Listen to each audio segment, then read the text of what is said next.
y'all. Welcome to part 2 of our special edition of Threads of Gold from Washington, D.C. at CureFest 2025. Today, it's Saturday, September 20th, and it's almost time for the rally to the Capitol to begin. And this is such a cool event with people wearing their gold and holding up signs and marching to the Capitol to remind the folks in this town that children get cancer, that children still die of cancer, that not enough funding is available to bring an end to these diseases. So our hope is, as always, to raise awareness, to increase funding, and to bring an end to pediatric cancer. Later on this afternoon, Bell Asteri will be at our table passing out coloring books and crayons. And I'm very thankful to my friends from Gold Together for Childhood Cancer at the American Cancer Society, who will be there with me, helping me to pass out those books. Included in that will also be some of our storybooks, Stories Around the Campfire, and 100% of the proceeds from that book go to pediatric cancer research through Gold Together. So I'm so thankful that they'll be joining forces with me to help me pass all of those books out. This evening, we'll have the ceremony for CureFest, which is always so beautiful and touching. And then it always ends on Saturday night with a candlelight vigil to honor the memory of all of those kids who died of cancer. And we say their names because they need to be remembered. It's not fair that they're gone. And I just want everybody to know that my heart is wrapped up in this. This is not something I do just because I think it's fun. It's something that I do because I hate cancer, and I especially hate it when it attacks children. I will come back and share more with you tomorrow morning as we head over to the final events, including the shoe memorial. And you'll notice that we have videos and we have photos throughout this special episode of Threads of Gold, which is only on YouTube. We're not putting it out there on Spotify or Apple Podcasts this time. I just want to thank you all for tuning in and for your support of our mission, which again is improving the lives of the children of the cancer community through the art of storytelling. See you again soon.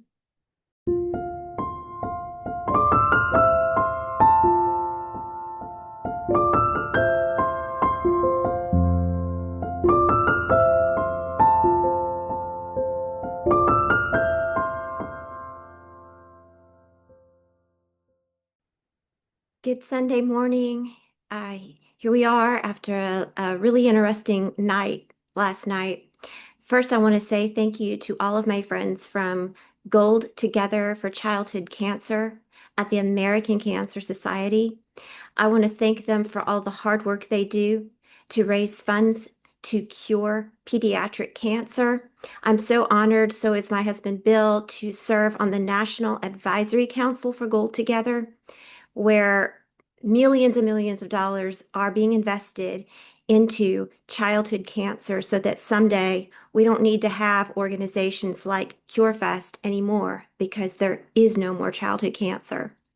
Until that day comes, I'm so very grateful to Dina Sherwood and to all of the volunteers and the people who organize CureFest for childhood cancer each year here in Washington, D.C. It is such an impactful time for all of these families who have children with cancer or who have lost a child with cancer. So as many of you know, last night as the program was beginning, we had a bit of a security issue. To this day, I still don't know what happened exactly. We do know that immediately upon the threat, we were swarmed with police officers and Secret Service, and they got us all evacuated into safety. And then once everything was cleared, so many of us were able to return to Freedom Plaza to carry on with the events of CureFest, and it was amazing. I know many of the families had to leave to get their kids to safety, and I hope they were able to watch it through the live stream. We certainly missed having one of our hosts there, Kerrigan, and Kerrigan, we are praying for you and hopeful that this cancer that has taken over your body for so many years will go away. We pray so hard for all of our friends and all of this community that we love so very much. Y'all are family to us. We're getting ready now to head over to the Washington Monument for the final program and the shoe memorial. I'll share photos with you coming soon. See you soon.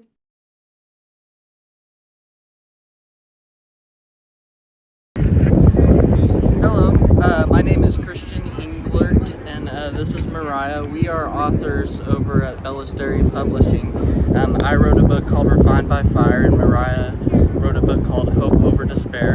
And today we are here at the Shoe Memorial at CureFest, honoring our angels who have left us. So, yeah. Yeah, we're at the Washington Monument, and there's 1,800 pairs of shoes laid out, which symbolize the 1,800 children we lose every year in the United States to childhood cancer.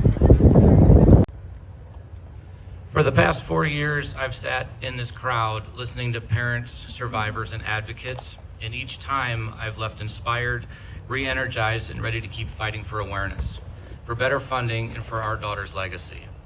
So when I was asked to speak today, I asked myself, what message could possibly connect with all of us here? And the answer was clear: hope. Hope is a word we often use in this community. It's the anchor we cling to when nothing else makes sense.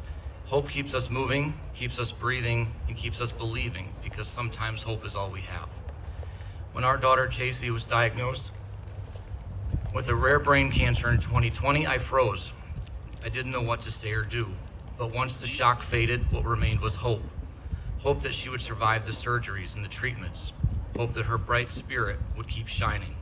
Hope that somehow we could reclaim some sense of normal. And hope that one day we could leave this nightmare of pediatric cancer behind us.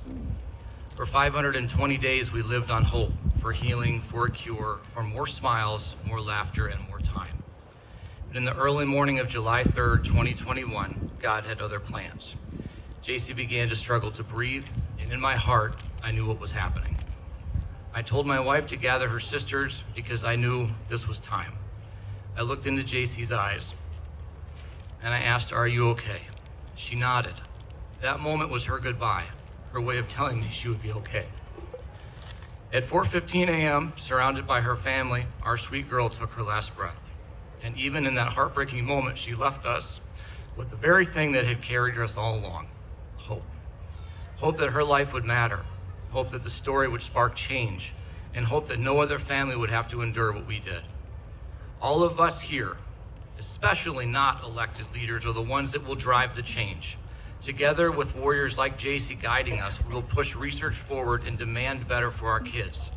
So today I ask you to hold on to hope, not the blind hope that ignores reality, but the kind that insists on showing up, the kind that turns grief into action and loss into purpose. Because in this community, hope is everything, and it's up to us to keep it alive. Chasey, we love you with every breath.